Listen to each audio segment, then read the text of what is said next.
Pode parecer estranho, mas todos os torpedos têm o mesmo calibre, não importa o ano ou o país em que foram fabricados. Ainda duvida? Este é o torpedo do Typhoon. Aqui estão os da classe Soryu japonesa, agora os do tipo 212 ou os da classe Yono norte-coreana e até mesmo os U-Boat tipo 7 alemães. Em todo lugar verá o mesmo calibre, 533 mm exatamente. Na verdade, você poderia pesquisar o calibre de todos os torpedos das nações mais poderosas e descobriria que todos têm esse calibre, desde 1920. O comprimento dos torpedos é semelhante, mas não igual, diferentemente dos calibres. Isso parece conspiração. O que há de especial nesse número?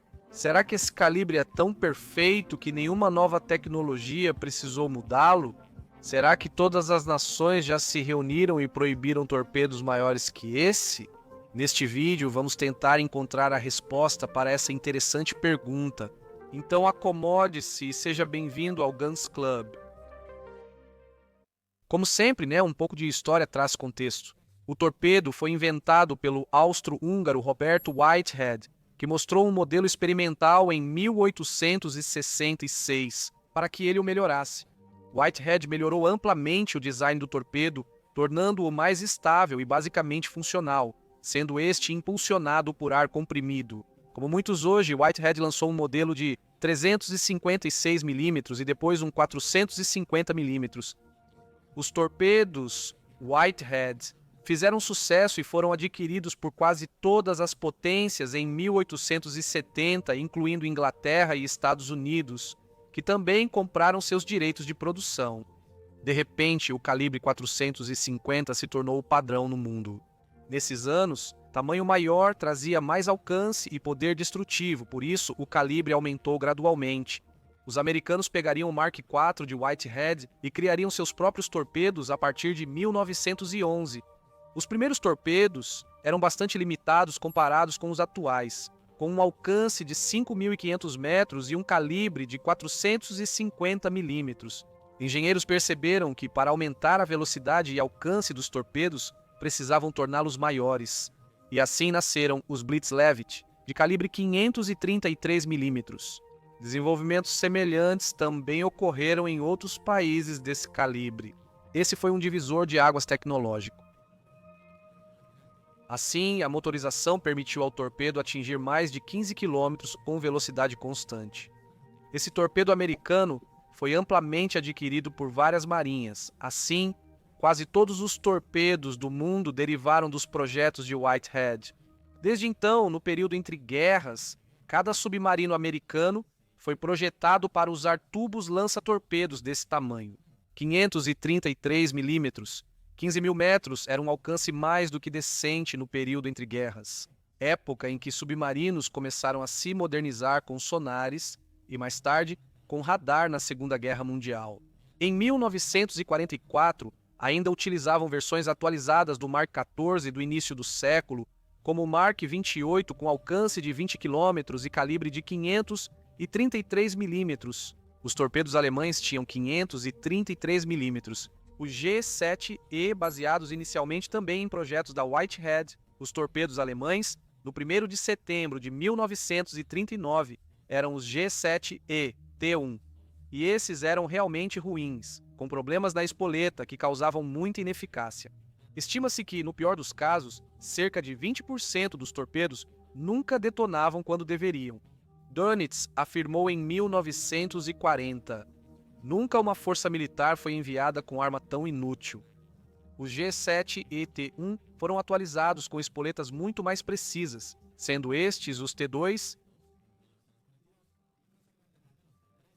Acredita-se que o desastre das grandes perdas em alto mar, sofridas pelos aliados no início da guerra, poderia ter sido muito pior se os alemães tivessem bons torpedos, desde o início. Apesar de todas essas mudanças, o calibre sempre foi o mesmo, 533 milímetros. Como todas as facções da Segunda Guerra Mundial partiram do mesmo torpedo, todas chegaram ao mesmo tamanho ideal para a época. A maioria dos torpedos tinha o alcance exato para atacar, de acordo com o alcance de detecção que possuíam. Os submarinos e ogivas já eram suficientes para causar grande dano a um navio, não precisavam ser maiores. Claro, dizer que todos os submarinos usaram esse calibre na Segunda Guerra Mundial e antes disso é uma falácia. Houveram exceções curiosas. Os franceses fabricaram o Surco em 1922 e ele foi talvez o submarino mais versátil da história. Ele tinha uma bateria dupla de 203 milímetros de observação, tubos, lança-torpedos frontais de 550 milímetros e vários laterais de 400 milímetros em uma estranha bateria de torpedos giratória. Simplesmente uma obra de arte. Os japoneses também fizeram torpedos curiosos. Os japoneses usaram o tipo 93 na Segunda Guerra Mundial. Torpedos enormes, usados em couraçados e grandes contratorpedeiros, foram os mais temidos do Pacífico. Era apelidado de Long Lance por seu alcance monstruoso, que podia exceder 40 metros e tinha um calibre de 610 milímetros. Em submarinos, os japoneses usavam principalmente o tipo 95 de 563 milímetros. Claro, depois da Segunda Guerra Mundial surgiram novas tecnologias. Com elas, surgiram novas necessidades e, consequentemente, surgiram novos torpedos. A existência de navios massivos, como os porta-aviões, como o Enterprise, tornou necessário um torpedo com maior poder destrutivo. Assim, os soviéticos criariam o tipo 6.576 enormes torpedos de 650 milímetros antinávio, capazes de carregar uma ogiva de 540 quilos de explosivo ou até mesmo uma ogiva nuclear.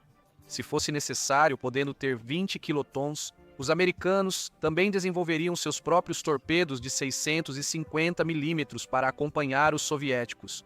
Os Mark 48 criados nos anos 70 para armas maiores surgiram devido aos torpedos enormes. Mesmo assim, torpedos de 533 milímetros continuaram sendo usados junto com esses gigantes. E é que esse tamanho, em particular, é o ideal para alcançar um equilíbrio perfeito entre alcance, poder destrutivo e velocidade. Dissemos antes que 533 milímetros era o calibre ideal para um torpedo. Matematicamente era assim, por isso todas as nações chegaram a esse número, mas, sem dúvida, existe uma razão definitiva para que as marinhas jamais tenham mudado esse calibre. E era a compatibilidade com as plataformas existentes. Não só submarinos usavam torpedos, quase todos os navios de guerra, de cruzadores acoraçados, além de aviões, também os lançavam. Navios, diferente de tanques e armas de infantaria, são bem atemporais. O couraçado USS Missouri, lançado em 1944, serviu na Guerra do Golfo e foi desativado apenas em 1992. Os navios militares podem permanecer em serviço por décadas. Então, fazer uma simples mudança de calibre nos torpedos afetaria quase toda a marinha de um país? Por isso, quando se vai fabricar um novo torpedo, ele deve ser feito no calibre que todos os navios da marinha usam, e não o contrário. Essa é a razão pela qual o calibre 533 resiste a desaparecer, mesmo tendo mais de 100 anos. Você sabia que os Estados Unidos da América já tiveram submarinos com aviões e metralhadoras? Veja como neste vídeo. Obrigado.